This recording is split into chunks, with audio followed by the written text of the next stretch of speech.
নমস্কার বন্ধুরা, টেক আড্ডা অফিসিয়ালে আপনাদের সকলকে জানাই স্বাগতম। গভর্নমেন্টের নতুন যে স্কিম এসেছে অন্নপূর্ণা ভান্ডার, তো সেই স্কিম সম্পর্কে কিন্তু আজকে সম্পূর্ণ ভিডিও। কারা আবেদন করতে পারবেন, কত টাকা করে পাবেন, কি কি ডকুমেন্ট লাগবে এবং কিভাবে আপনারা অ্যাপ্লাই করবেন, সহজ ভাষায় সম্পূর্ণ ভিডিওটি কিন্তু করা হয়েছে। আর ভিডিওটি শুরু করার আগে আপনাদের কাছে ছোট্ট একটা রিকোয়েস্ট, বাংলা ভাষায় আপনারা গভর্নমেন্ট স্কিম এবং সমস্ত সরকারি তথ্য এছাড়াও গভর্নমেন্ট জব সম্পর্কে আপডেট থাকতে আমার এই চ্যানেলটিকে সাবস্ক্রাইব করে পাশে থাকবেন। তো চলুন ভিডিওটি শুরু করা যাক। পশ্চিমবঙ্গ সরকারের অন্নপূর্ণা যোজনার মাধ্যমে যোগ্য মহিলাদের প্রতি মাসে ৩,০০০ টাকা করে দেওয়া হবে আর্থিক সহায়তা হিসাবে। আর এই টাকা সরাসরি আপনার ব্যাংক অ্যাকাউন্টে ডিবিটি এর মাধ্যমে পাঠানো হবে। এবার আসি, কারা এই অন্নপূর্ণা যোজনাতে আবেদন করতে পারবেন।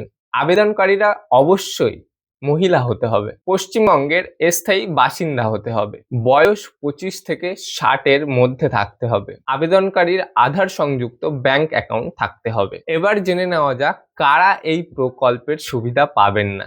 যারা ইনকাম ট্যাক্স দেন, অর্থাৎ যারা কোনো বিজনেস করছেন, আইটি ফাইল ভরেন, অথবা কোনো কোম্পানি হোক বা কোনো জবের সাথে যুক্ত। ধরুন আপনি কোনো গভর্নমেন্ট জব করেন, তো সেক্ষেত্রে আপনি ইনকাম ট্যাক্স দেন।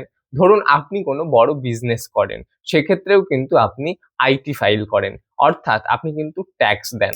তো যারা ট্যাক্স দেন তারা কিন্তু এই স্কিমের আওতায় আসবেন না। একটু ভালোভাবে আপনাদেরকে বলি, যারা বর্তমানে চাকরি করছো অথবা অবসরপ্রাপ্ত কর্মচারী এবং যারা নিয়মিত এখন স্যালারি তুলছো বা পেনশন নিচ্ছ, এই ধরনের আবেদনকারীরা কিন্তু এই প্রকল্পের সুযোগ সুবিধা পাবে না। এবার আসি, এই ফর্ম ফিল আপ করতে বা এই স্কিমের জন্য অ্যাপ্লাই করতে আপনার কি কি ডকুমেন্টসের প্রয়োজন হবে। অন্নপূর্ণা যোজনা এই স্কিমে আপনাকে ফর্ম ফিল আপ করার জন্য প্রয়োজন হবে Aadhaar card, voter card, ration card, ব্যাংকের পাসবই, পাসপোর্ট সাইজ ছবি, প্রয়োজনে আয়ের শংসাপত্র এবং অন্য প্রয়োজনীয় নথি। এবার আসি কিভাবে আপনারা আবেদন করবেন। এই আবেদন প্রক্রিয়া কিন্তু অনলাইন এবং অফলাইন দুটো মাধ্যমেই আপনারা আবেদন করতে পারবেন। যারা ভাবছেন অনলাইনে আবেদন করবেন তাদের জন্য বলি, তারা কিন্তু গভর্নমেন্টের যে নতুন একটা ওয়েবসাইট এসছে সেই অফিসিয়াল ওয়েবসাইটে গিয়ে অনলাইনেই ফর্ম ফিল আপ করতে পারবেন।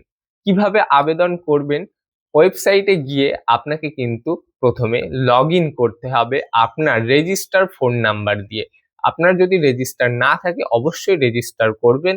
তারপর আপনাকে পুরো সম্পূর্ণ নথি দিয়ে কিন্তু আপনাকে ফর্মটি ফিল আপ করতে হবে এবং আপনার প্রয়োজনীয় নথি সাবমিট করতে হবে। আর আপনারা যারা ভাবছেন যে অফলাইনেও আবেদন করবেন, তারা কিন্তু অফলাইনেও আবেদন করতে পারবেন। আপনার যে বিডিও অফিস আছে, বিডিও অফিস থেকে কিন্তু আপনারা ফর্ম পেয়ে যাবেন। কিভাবে পাবেন, আপনাদের বিডিও অফিসের যে কর্মরত অফিসাররা রয়েছেন, যেমন বিএলআরওর কাছে থেকেই কিন্তু আপনারা ফর্মগুলো পেয়ে যাবেন। কিভাবে আপনারা ফর্ম ফিল আপ করবেন সেগুলো কিন্তু সমস্ত গাইডেন্স তারা করে দেবে। আর এভাবেই কিন্তু আপনাদের সকল নথি আপনারা দিয়ে ফর্মটা ফিল আপ করে বিএলআরও বা বিডিওর কাছে গিয়ে আপনারা জমা করতে পারবেন। তবে এই অন্নপূর্ণা যোজনার ক্ষেত্রে অন্য কোনো ওয়েবসাইট বা অন্য কোনো ভুয়ো লিঙ্কে গিয়ে আপনারা কখনোই আপনাদের ফর্ম ফিল আপ বা ওটিপি শেয়ার করবেন না। ব্যাংকের পাসবই হোক বা আধার কার্ডের ছবি কোনো জায়গায় কিন্তু প্রকাশ্যে দেবেন না। অবশ্যই আপনারা অফিসিয়াল ওয়েবসাইট ভিজিট করবেন এবং সঠিক জায়গাতেই আপনারা ফর্ম ফিল আপ করবেন। আরো একটা কথা আমি বলে রাখি, অন্নপূর্ণা ভান্ডারের ফর্ম ফিল আপ আপনারা কিভাবে করবেন সেই ভিডিওই কিন্তু আমি পরবর্তী ভিডিওতে নিয়ে আসছি। তো পরবর্তী ভিডিওটি দেখতে কিন্তু আপনারা কেউ ভুলবেন না। আর তাছাড়াও যারা ভাবছেন যে অন্নপূর্ণা ভান্ডার চালু হতে তো এখনো দেরি আছে, তো লক্ষ্মীর ভান্ডারের টাকা আমরা পাবো কিনা। তো যতক্ষণ না পর্যন্ত অন্নপূর্ণা ভান্ডার চালু হচ্ছে ততক্ষণ পর্যন্ত কিন্তু আপনারা অবশ্যই লক্ষ্মী ভান্ডারের টাকা 1500 করে টাকা আপনারা পেতে থাকবেন।